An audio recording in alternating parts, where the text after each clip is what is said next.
Thursday, September 7th, and we are resuming the joint Village Plan Commission and Village Board meeting in open session. Item 9 is discussion and possible action on items discussed in closed session number 1. I do not believe there is any action to be taken or any further discussion at this time.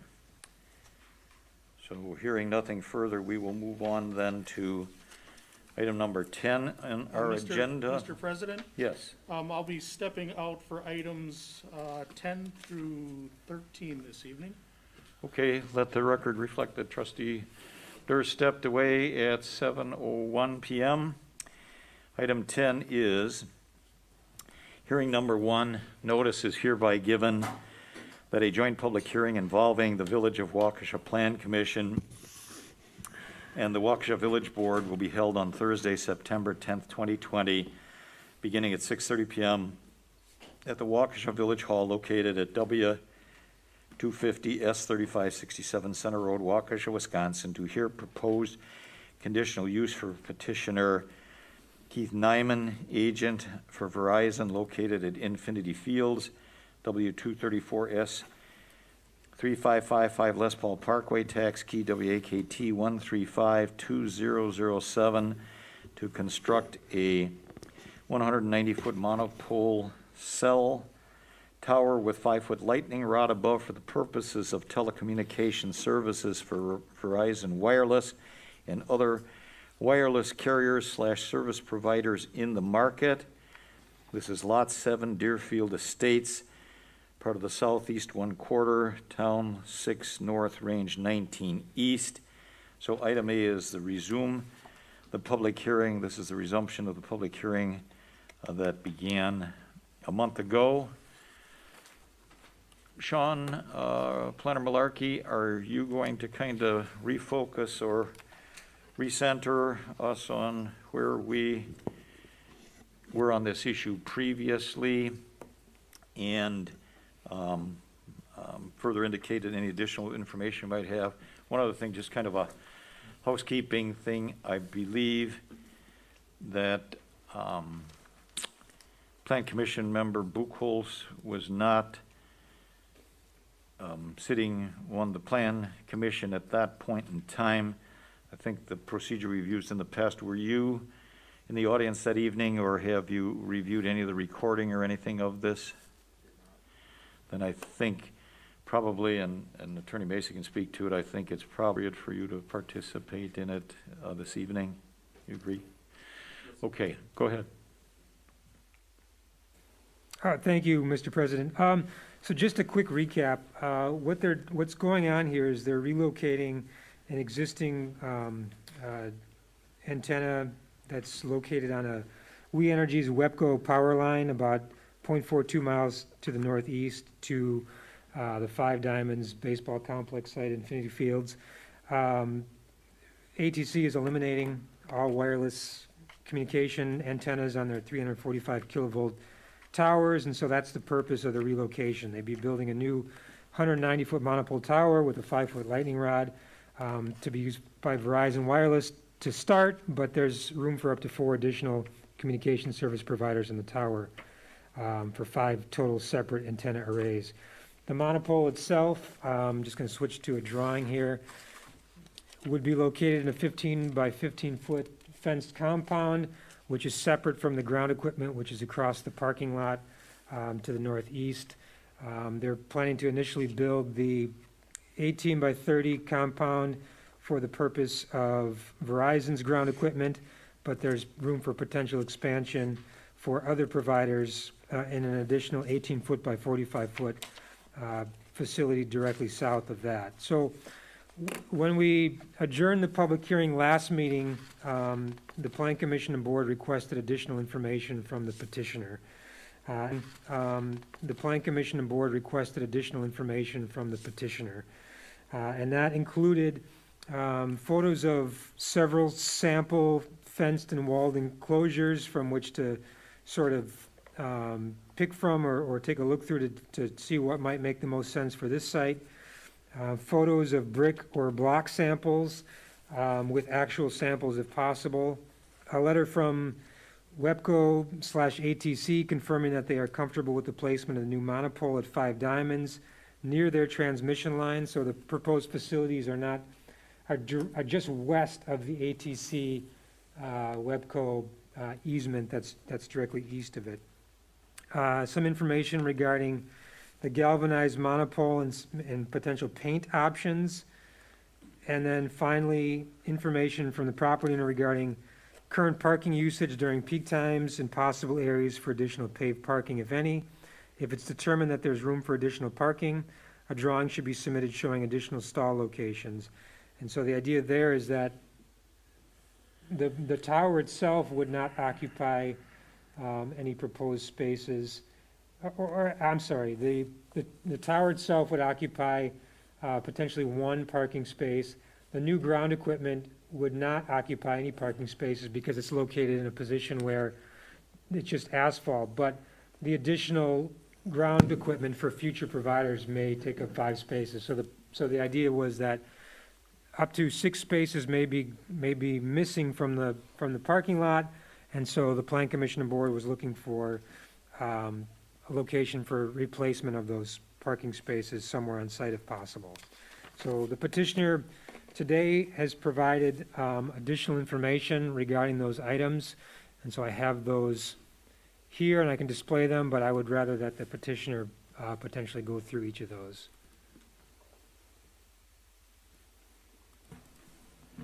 Okay, come forward again, reintroduce yourself, please, and then make the presentation.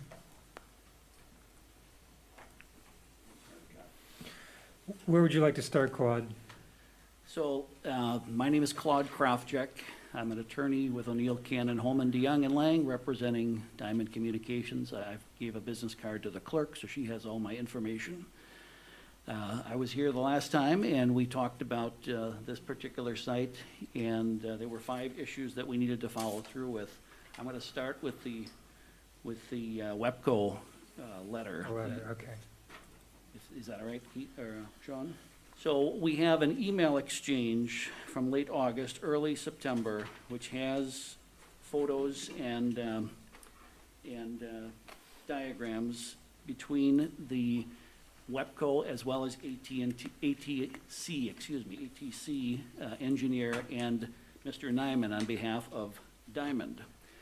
And the conclusion is, hello, Keith. I've reviewed the drawings you provided and I agree. The buildings and facilities are just outside the easement area and there is no danger of NESC clearance issues. I approve the plan as you have documented. Please let me know if you have any questions. So that was the engineer for ATC.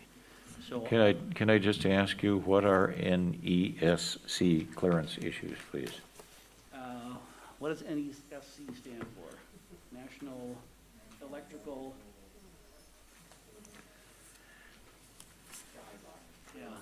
National Electric Service something. I couldn't tell you exactly what the acronym is. Someone could Google it right now, I'm sure, and find it. But the short answer is WEPCO and ATC have no concerns with the location of this proposed monopole adjacent or near their existing power line. Can I just, and I don't interrupt your presentation, but maybe it's more efficient this way, if you don't mind, if we ask a question along the way. Did they not address the issue then of if the monopole were to fall over? I mean, I understand it's located outside the easement, but that was the issue that I was looking to have addressed. Let me see if it shows the distance here.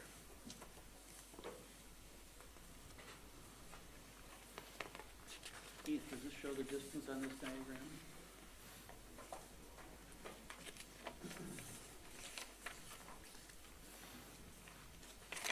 Let me have the gentleman behind pull up the diagrams and see if we can figure out what the distance is from the proposed tower to the existing line.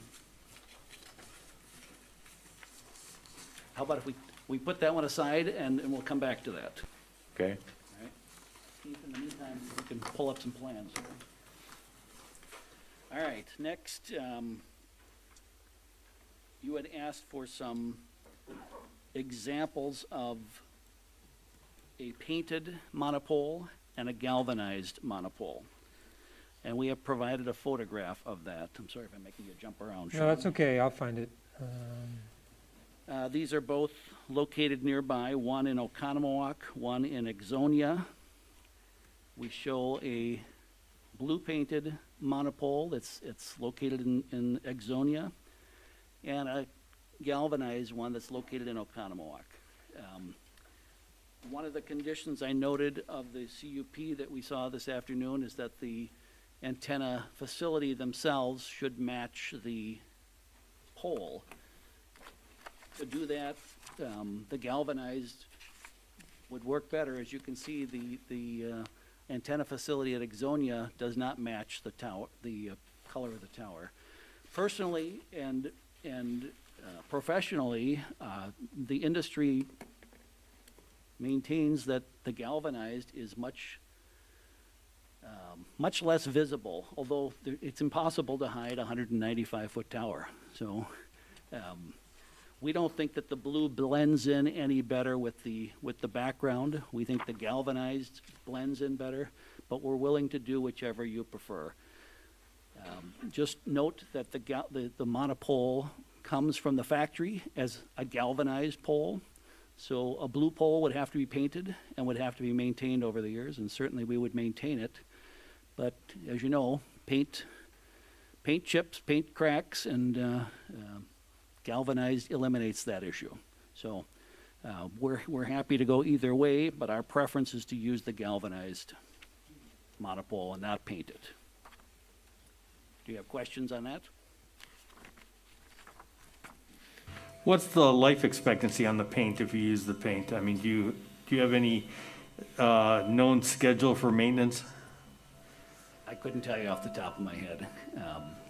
You know, it's paint on metal, exposed to the weather 365 days a year. How often do you paint your water tanks? I guess that might be a good comparison.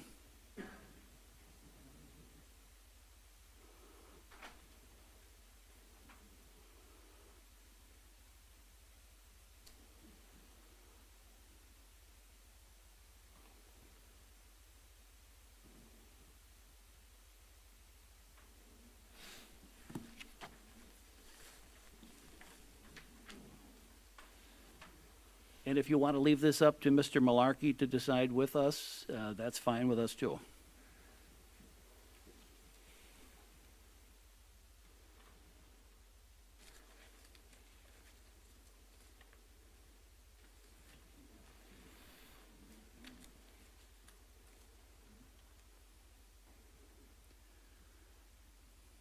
Any further questions on that?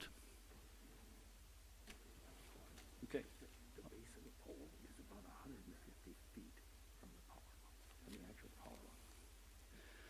So we have an answer on the initial question. The base of the monopole would be about 150 feet from the power line. However, we do have, and if I think we've provided already a letter from Sabre Engineering that indicates that these towers are designed to collapse rather than topple, so they don't fall over, they crumble. So We Energies, WEPCO, ATC understand that.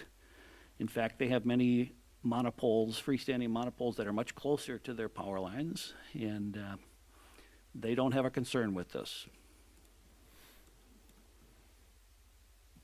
Can I just, I mean, as long as that's up, can I just address that with you?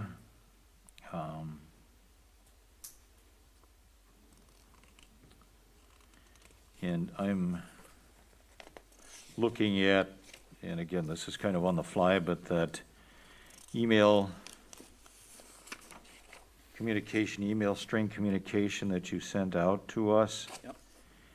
And I'm looking, I don't know who these people are, but I'm looking at Friday, August 21st, 2020 at 5:03 p.m. from a Robert J. Bokowski, Bokowski, He's with We Energies. We Energies to Keith Nyman and a whole bunch of other people. And he writes, Keith, per our phone conversation regarding relocating the existing Sunset site to a different underlying property owner nearby, I have copied 3 ATC engineers above that will be able to work with you on the requirements for siting a wireless tower near transmission lines.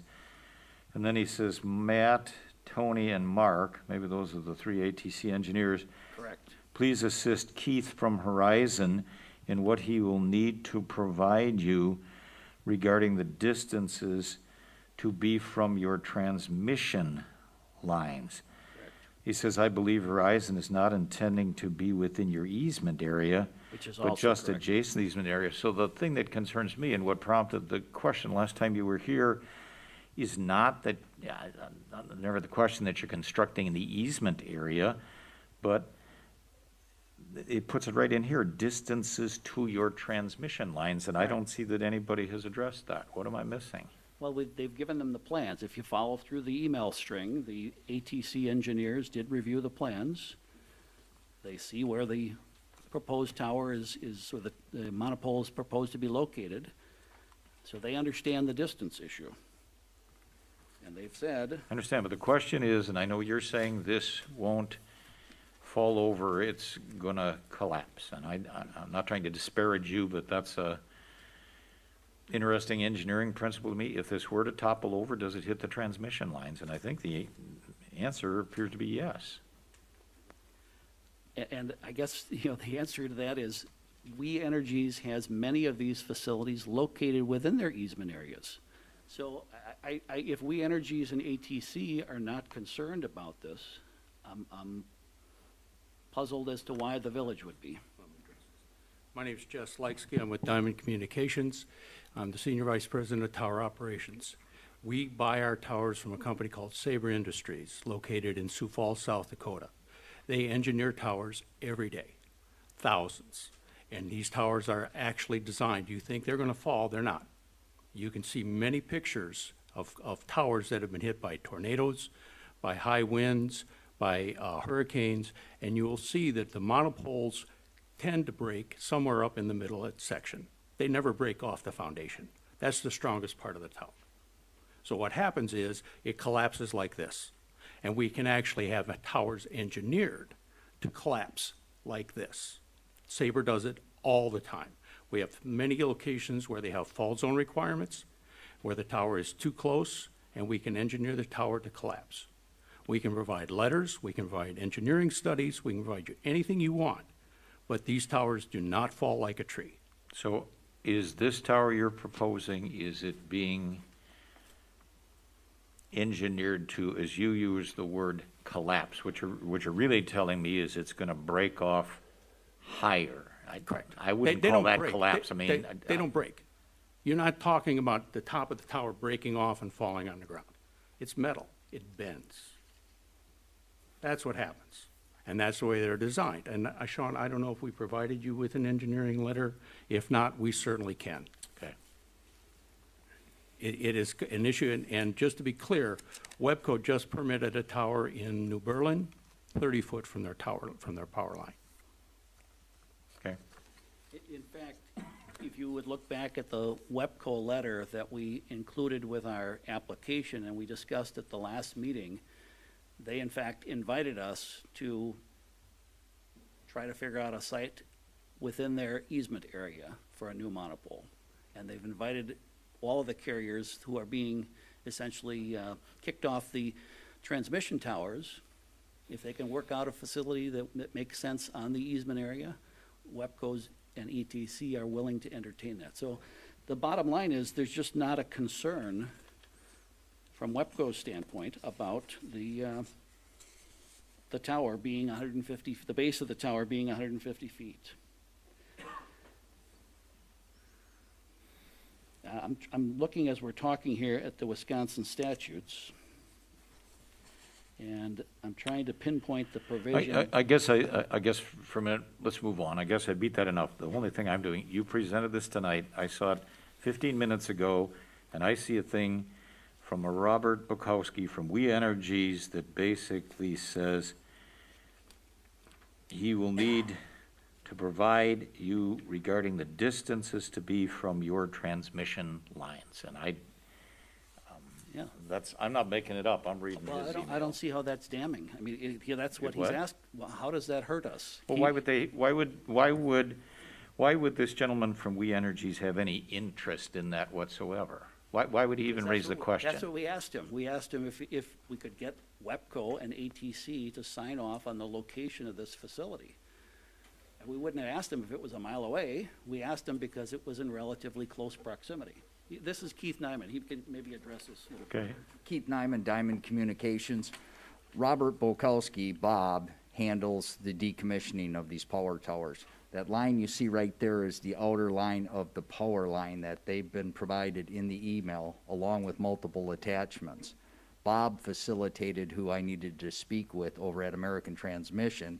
All three of them were formerly at We Energies. They're the ones that handle this kind of question. So Bob Bukowski is the one that facilitated the introduction and then stepped out. And I gave him multiple attachments, drawings, pictures. I happened to be out there the day that email came out, and I was there, so I took pictures, had the surveyor who was out there park his car where it was going to be, and then provided them several different attachments. So the string started, but it went on, and I talked to Matt, who's working remote. that's this Matt Lowry. Yeah, Bob Okay. Bukowski just facilitated the introduction. Which is fine, but my question then, the top of it is why doesn't then Bob Lowry say, when he says, I reviewed the drawings you provided and I agree the building and facilities are just outside the easement area and there's no danger to any SE clearance issues, why doesn't he say then in the email, no issue or concern about proximity to transmission lines? Why doesn't he say that in the email? That's all I'm asking. If And I he's can kind of the final certainly, we word can on it. certainly follow up and provide that. I talked to him in person, Yeah. well, over the phone, but we exchanged emails and phone conversations. He that. didn't originally take my call because Yeah. of, Let's move on, spans. but I guess I would like Okay. to see if he's the final word on this. Matt Lowry, PE, I guess I would like to have him say, hello, Keith, that's to you. There are no issues or concerns whatsoever with the proximity of the transmission lines, and we can close the I'll issue. facilitate that tomorrow morning. And I Thank can you. reference the one that you most may be familiar with over on Town Line Road. That's right on top of the power lines. I don't know if you know the actual height of that. I think Okay. it's a 160-foot tower on your lands at American Transmission, or American Tower. So ATC is American Transmission Company, and then there's ATC, American So, Tower Company. That one's right on top. Let's move But I will on. get the Let's move email. on, and I care, but not so much about other places. What I'm looking for is something, if he's the final word from Matt Lowry, Yep. that says, we know exactly where it is, not that you're not building in the easement, but we have no concerns whatsoever about transmission lines being in the fall zone or whatever. We get it, no issue at all. Then it'll clean it up, okay? I'll get it to Sean tomorrow. Thank you very much. Just to put it on the record, NESC is the National Electrical Safety Code, which provides guidance for the installation, operation, and maintenance of electric power and communication utility systems, including power substations, power and communication overhead lines, and power and communication underground lines. So Okay, thank I believe his reference to NASC answers your question, but I understand that he doesn't answer it in the exact words that you might have liked. Right. Okay, move on, thank you. Right. So we also, again, we talked about the color of the monopole. Our preference is the galvanized. I don't know if you need to make a decision about that tonight. That's up to you. But again, we're willing to work with Mr. Malarkey on that requirement. If you require it to be painted blue, we'll paint it blue. We don't think that's the best option. All right. Next, we were asked about the enclosures, and something I need to address with Mr. Malarkey and the CUP is, at one point, the CUP references brick or block enclosures, and at another point, it references a fenced area around the monopole itself. As we said last time, we're willing to do either the fencing or the walls. And we've given you two examples of block walls that we've used in the past, with a darker color and a lighter color. We could do chain link fencing with barbed wire at top if you prefer. But you asked for options, and those are the three options we're willing to provide for both the equipment enclosure or the monopole enclosure.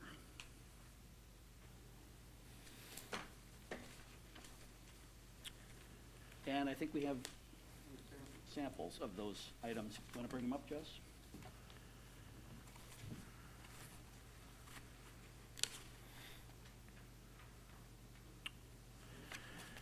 Well, he's pulling those up. I guess just question to the Plan Commission and the board here. Do you want to address questions on some of these things as we go through them item by item, or do you want to have him finish his presentation? I mean, what's the most efficient way to do that? Or do you have a preference, sir, as to whether we deal with these one at a time, or No, I don't. However it's most efficient. what's the pleasure of the group? Well, I'm going to comment on the color. As long as Mr. Nyman, I believe it was, brought up the fact that I have a tower on our property, and that's been there almost 20 years. It's painted blue. So far, it still looks blue to me. It's not peeling off or anything, I mean, as far as that part of it goes. It is next to the power lines. It's not on the right-of-way, but it is next to it. And it hasn't collapsed in 20 years. And I was told when we built it that that was the same deal, that they don't topple over, they collapse. So that's my experience firsthand with one, so that's, take it from there, you guys. Well, I guess one last follow-up question on that. Are there, I don't know how to quite word this question, but are there different quality levels, not quite the word I'm looking at, different strength levels? You have two different options of 190-foot monopoles that you can put up? Is one stronger than another? And those are awful simple words. Yes, certainly the engineering of the monopole can be adjusted for conditions. For example, on the Gulf Coast of Florida, they are engineered for hurricane or better winds. So there are different standards, but as you get a monopole that's more structurally solid, you're going to have a wider diameter base. So what are you proposing in this instance? Do we have, it's in our plans, can you say it, identify that exactly, Keith? The structure of the monopole itself. Do we have a saber letter? The gauge and wind load? 107 miles. Come on up. So we did not provide a saber letter on this one, as far as I'm aware. That's correct. Right, so that can be provided, but 107-mile-an-hour winds, which is standard up in this market, and then an ice load. 60-inch base, and the 190-foot tower. I don't know the actual gauge. That's something that can be acquired. They do foundation, and they figure that out. But like Okay. he said, with hurricanes and whatnot, it's a different market, different environment. Okay, thank you. We're happy to provide this letter from the Sabre engineers, but I would like to just say anecdotally, these towers don't collapse. I mean, we had heavy winds in the last couple weeks in the state of Wisconsin. Lots of trees came down, but monopoles don't come down. So it just doesn't happen. If you go on the internet, you might find one somewhere. Might have happened in Sweden, might have happened in some other place. It just doesn't happen though. They are built far stronger than any other structure that's out there. And that's why there's service to people during storms, when their telephone lines go down or when their power goes down. They still have cell phone service. Okay, thank you. I'm going to, I guess, direct this to the Plan Commission and trustees. Do you want to address the issue of the enclosure and then building materials? You want him to just finish the whole presentation? I'm just looking for efficiency. What would you like to do? I like to do them while we're on it, so. All right. I'll come Do you, back. do you mind if we double back then to the That's fine. enclosure? Maybe that's the most efficient. So I think the last issue you asked us to address was the displacement of parking. For Verizon, we're only going to be taking up one existing parking space, so you're gonna lose one space. However, the tower, the monopole is built to co-locate up to 6 parties. We don't know if 6 will ever come, but should they come, you would lose another 5 parking spaces along the way. We have submitted a plan that shows where up to 10 additional spaces can be added to the existing parking lot to replace any parking spaces that are lost due to the communications facilities. So it is possible, and we could do it out of the chute if you like, or we could wait and add spaces in the future if that's appropriate, whatever your preference is.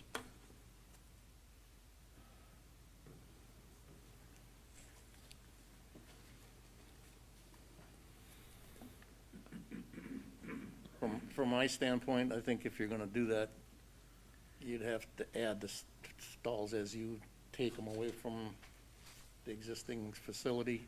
You'd have to replace them with another one. I'd be fine with that instead of having to do them all now.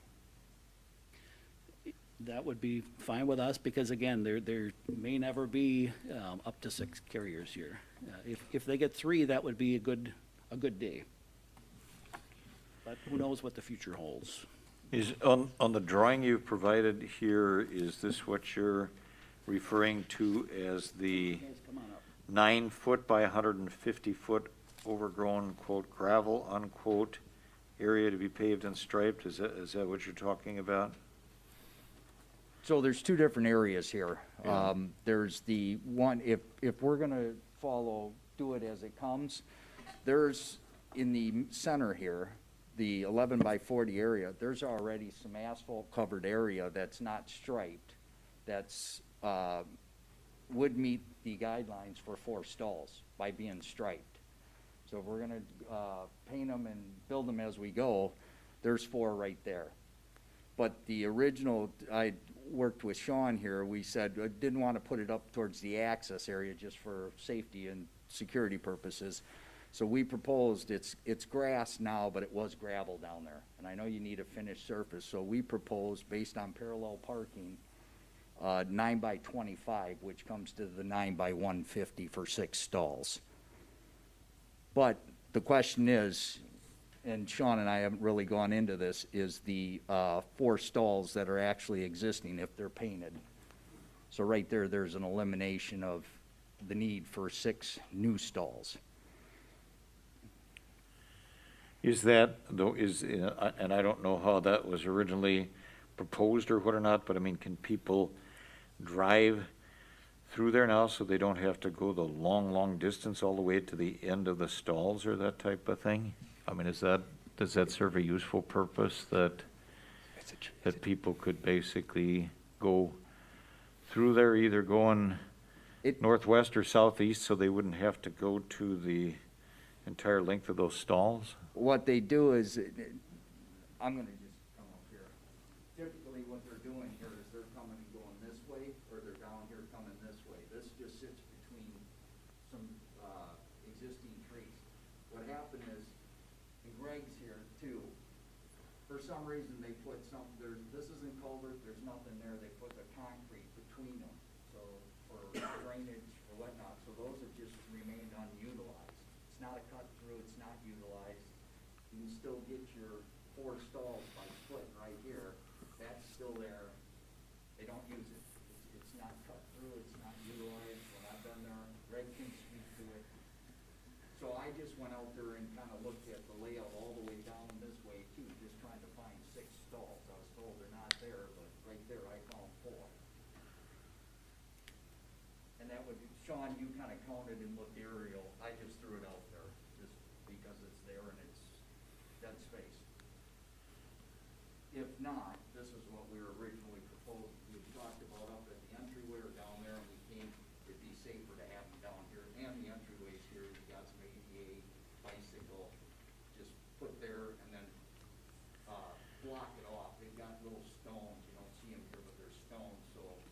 that's been your issue that was brought up last month about parking on that. Will we cover it? And then I suggested to Tom that they put some little boulder blocks or whatever, which they've got over in this area. That way people don't, once you see the havoc made of parking, more people are gonna continue on, whether it's asphalt or grass, gravel, whatever. But if we put something to stop it, which was your concern last month, that would alleviate that, hopefully.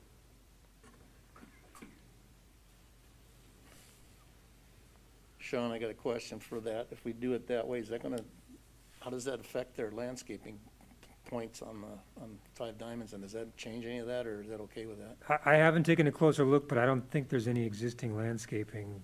I mean, I know you have to have Yes. points for this, and I'm just wondering what their original plan, if that would, I believe the existing trees are shown on the okay. plan, so this would be an area that would not be impacted.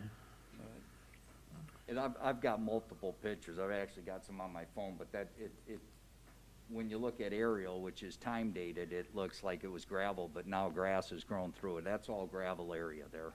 Yeah, I covered can, with, overgrowth.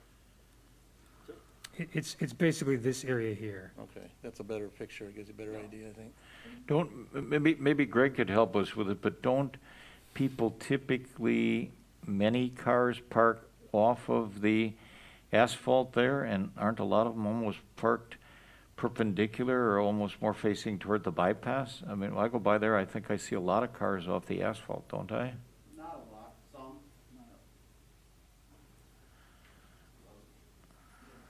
Who you are? I'm Greg Beatty. Sure. Yeah, some do park there because it's closer to walk. It's easier.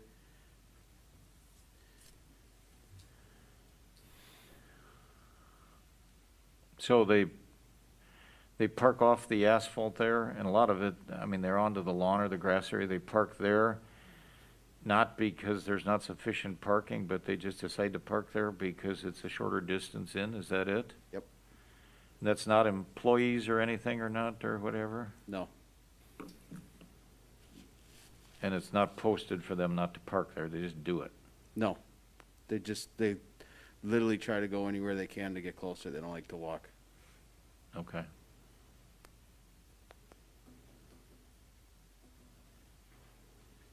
I have a question for council, if I may, on the Sure. additional parking spaces. I understand trustee Stiegler's concern, don't asphalt until you need them, but do you have an opinion as to whether or not you, Diamond, would have more leverage to get this done than some tenant who's just coming onto your? I'm concerned that a future tenant onto the pole won't have any leverage to force these additional parking spaces.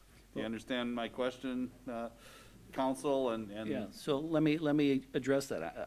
I think it would be appropriate to put into the CUP now that we will add the 4 spaces that are relatively easy to add by perhaps knocking out a little concrete and painting, putting a little more asphalt down. We'll add those today, and we certainly would be happy to have a condition in the CUP that says if more than 4 spaces are lost from today's date forward because of communications facilities, we will, and they, don't forget the property owner has to sign off on this, we'll add those additional 6 spaces.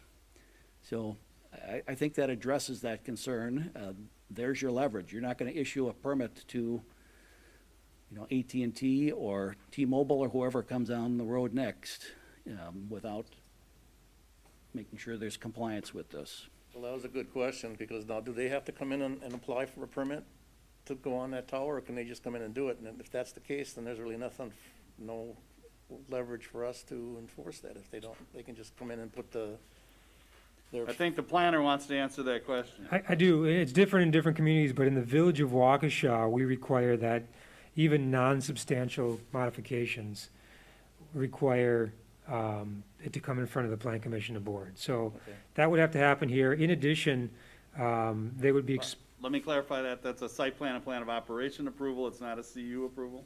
that's correct. So they're just coming in. They have the right to go there. It's a minor modification or a That's non-substantial. non-substantial thing. Right. But So that they're would be only the- coming in order to get their building permit, they have to have a site plan and plan of operation. That's how the twist of the law can be written. But The that's- law is for a non-substantial change. All they're required to get is a building permit, but they have to satisfy the requirements that everybody else has to satisfy to get a building permit. And here you have to have a site plan and plan of operation and pay the fee, come before you to get the building permit. So we're not treating them different than anyone else. Just- No, and that's what I Is meant. Did I state that correctly, Sean? That's how I understand Yes, how- I believe that's correct. That's how we So get I mean, when they there. come in for that building permit, that's when we would decide that they have to put an additional Right, parking and before they spaces. get the building permit, they come here first. All right. And it's not a conditional use modification, it's none of those things, it's simply Yeah. the I'm site plan, just plan of concerned that operation. Verizon or T-Mobile's gonna say, I don't have that kind of leverage, I'm just putting an antenna on here. I'm just saying, if that's you really right. think you want them, they've offered to put them in. And I respect your opinion, I'm just having us flesh it out a little bit. What I'm saying is if it's in the CUP and it's binding upon the property owner, it has to be done when the fourth or fifth or sixth carriers come along. Is that correct, Well, I Sean? mean, my point is then we can deny that if they don't do it, That's right. right? Okay. That's I right. guess that's what I'm trying to do, is make sure there's some teeth into this thing, that it gets done, and somebody says, I'm not doing it, because there's nothing in it for me. I'm not sure you can deny them, you can bring a violation of the conditional use permit, but I don't know that you could deny another user But don't you, didn't you because say they of have to have a conditional Diamond's use permit? failure to put parking, but that's the argument that's gonna be made that I just wanted to flesh out, okay? Yeah. You know. I guess just a follow-up question as a practical matter, looking at the drawing there, I mean, the gray is paved and the white is stone, right? I mean, I'm just looking at that, those parking stalls are probably 17 to 20 feet deep. I mean, isn't that stone, and maybe Greg or something to help us, I mean, that stone's gotta be, if it's pretty close to the depth of a parking stall, I mean, that's gotta be 14, 15 feet deep. I'm just a little bit wondering, I mean, so you pave a 9-foot strip of asphalt, aren't people still gonna park? Instead of parallel parking there perpendicular, I mean, I guess I'm trying to figure out Well, what we're gonna accomplish by It's- doing that. Looks like it's just under 17 feet. We require 18 feet for a parking I stall. understand that, but my whole point is, as a practical matter, whether they do or don't put a little bit of a strip of asphalt, what's to prevent, and maybe it's being done now, what's to prevent, I mean, along that whole part of it, what's to prevent 60 cars, 40, 50, 60 cars on that whole thing in the stone? And is that an issue or not? I mean, is that what's going on? I mean, I think we're missing the big picture here as a practical matter. What's preventing anybody from parking on that stone? Basically, it's right angle parking in that stone along the whole width of that. Greg, was that extra stone that was put in recent years or something? I mean, that's. All right, so, I mean, I guess maybe I'll put that to you, to Sean. Does that have to be paved? I mean, people, whatever we do with this, they're gonna, as a practical matter, they're using that for parking, right? Do we care whether that's paved or not? Is that a requirement? So the requirement that the stone was put in, I can't speak to that because I don't have any Yeah. history on that. But yes, we typically require asphalt or concrete for paved, for parking areas. So the site plan, the approved site plan for this project does not show that as a parking area. You made us put stone in there for the water runoff before it goes into our wetland ponds. Well, it's part of the We had to have that. stormwater That's management our- plan. That's where we put the stone in, so that when all the water, everything from the whole parking lot runs that way. All So right. it filters the water, and then it runs into our Okay, retention. but I'm just trying to get as a practical matter, if those, I mean, what is the depth of that stone? Is that 17 feet or something? I mean, About. don't people typically just pull in there, have right angle parking? Sometimes. Yeah. So I mean, you could get, if people wanted to park in that stone area, I mean, you could get, I didn't count it, but I mean, there's gotta be, that run a parking stalls, gotta be 50 parking stalls, isn't it? Could be. You get some people to park how they wanna park. Welcome to our society. That's Okay. how they park. It's So- it's oh. not lined, it's not. I understand that, nothing on there, so but people- all I'm trying to point out to people is what, I mean, to pave a 9-foot wide zipper along there, is it really accomplishing anything? Well, like he said, he's got 4 stalls over there. So they'll have 4 carries, and what you can have is 6. So it'd just be 2 cars is really all you need to find.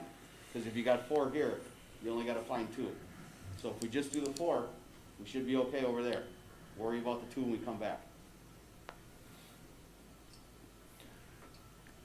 Mr. President, I think we need to be concerned if that stone is part of their stormwater management plan, that we can't pave it.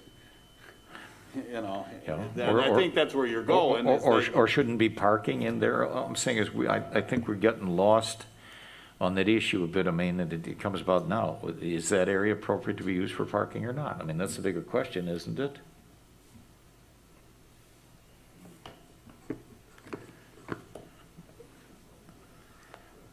So the stormwater management plan, that wouldn't have, obviously, that wouldn't have been something that, then, at the time, the town would not have required. It'd have been something that Waukesha County might have required.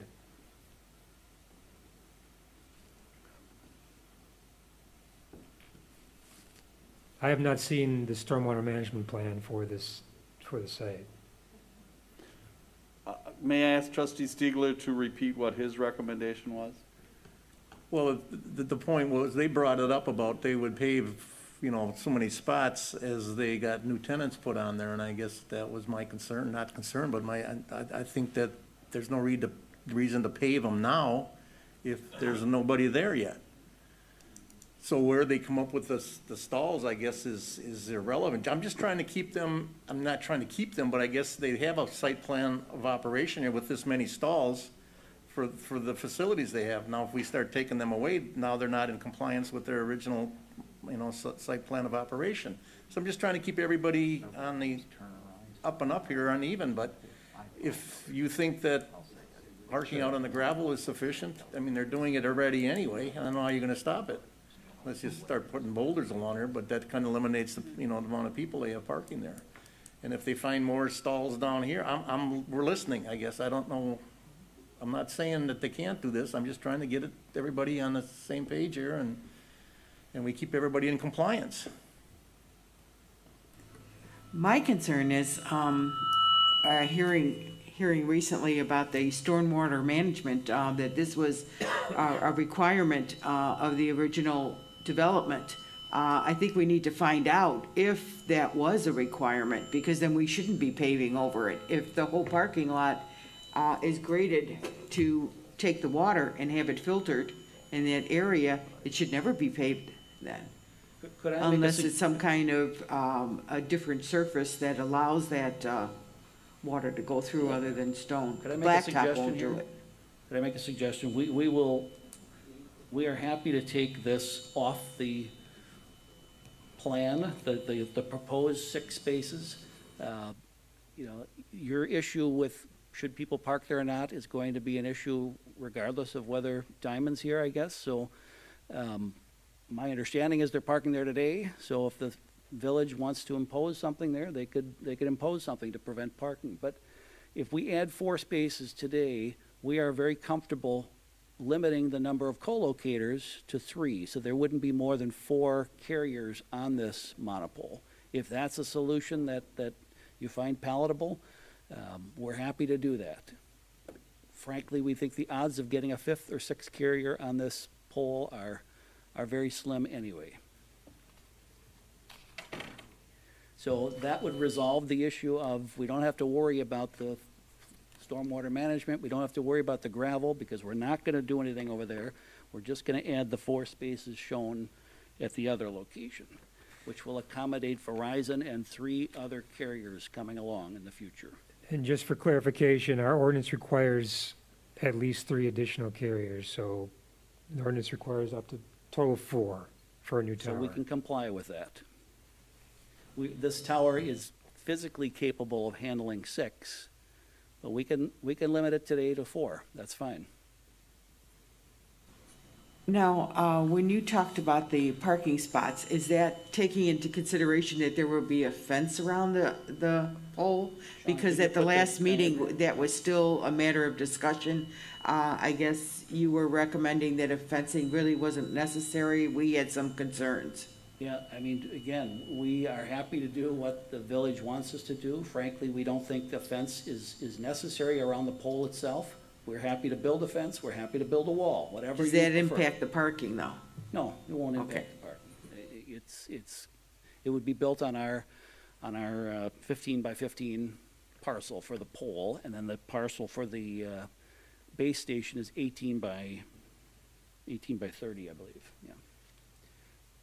So, you know, again, we're giving you options. We're happy to not put anything around the pole, which we think would be perfectly fine. We're happy to put a fence around it with barbed wire, which we think frankly would attract more climbing than the pole itself. We're happy to put a block wall around it.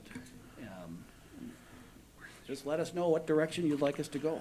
Okay, let's see if we can get a little bit of focus. Let's dust off the parking thing in the first place. We can kind of even a little bit go around the room. Does anybody think, I mean, at this point in time, with concerns even about stormwater and everything, does anybody, at this point in time, does anybody think that we should be requiring as a condition that 9 foot by 150 foot asphalt pavement stripe? Does anybody think that's the appropriate thing to do, based on what we know at this time? No, I don't think it's necessary at this point. If they're gonna put those stalls underneath there, then it makes up for and they're gonna limit the amount of people, that satisfies the ordinance or the site plan, so I'm okay with that. And I think, are you gonna go with the fence or not, right away now? or Well, you let's come to that, I guess, real quickly in a minute. I mean, I Okay. just want to get everybody's consensus here. I mean, we'll move ahead with this. I agree with trustee Stigler on that. Does anybody think that at this